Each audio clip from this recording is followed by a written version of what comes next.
Okay, now that we have looked at the overview of the inverse trigonometric functions, let's look at some specific problems that I've already worked out so that we can concentrate on the details.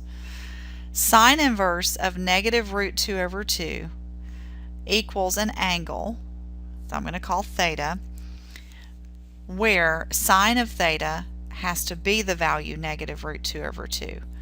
Now we know that sine of theta is generally root 2 over 2 when we have a 45 degree or pi over 4 reference angle. And we are told that we are to choose in the definition of inverse sine our angle to be between negative pi over 2 and positive pi over 2. You see a diagram to my right. In the quadrant setting, that means you're measuring from 0 to pi over 2 positively, and that's quadrant 1, and 0 to negative pi over 2 is measured in the negative direction, that's quadrant 4. We know that sine is a negative number in quadrant 4, so we know that of quadrant 1 and quadrant 4, we have to choose quadrant 4.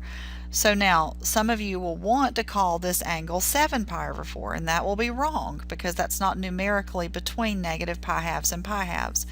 We must measure in the direction allowed for our restriction, and therefore must call this angle negative pi over 4. Okay, the second question.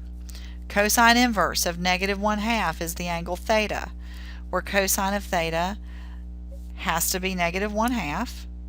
And if cosine of theta has to be negative 1/2, then our reference angle is pi over 3. We're allowed by the definition of inverse cosine to choose theta between 0 and pi, which means we're choosing between quadrants 1 and 2 this time.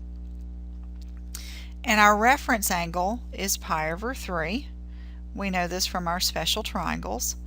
So we get to pick between quadrant 2 and quadrant excuse me, that's wrong. Let me rewrite that. We get to choose between quadrant 1 and quadrant 2 for our answers.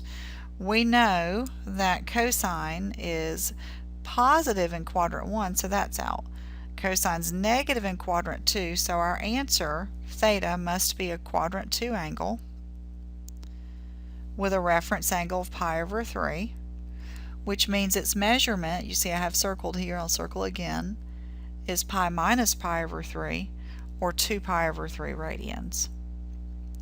Lastly, tan inverse of negative root 3 is some angle that I'm calling theta, so that the tangent of theta is negative root 3. Tangent's restriction is quadrant 1 positively measured, quadrant 4 negatively measured.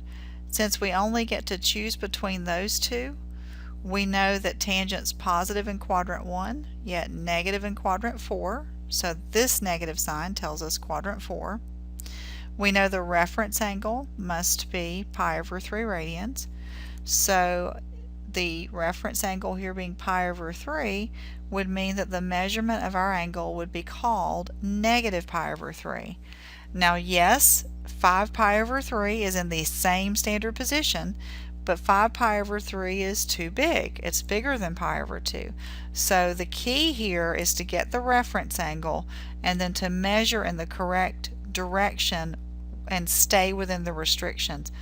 So for example here, just like inverse sine, inverse tangent will not access either quadrant 2 or quadrant 3.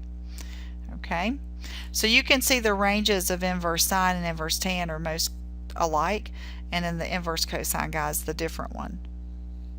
Alright, so make sure you write these restrictions down over and over so that this will become a little more natural to you as we go along.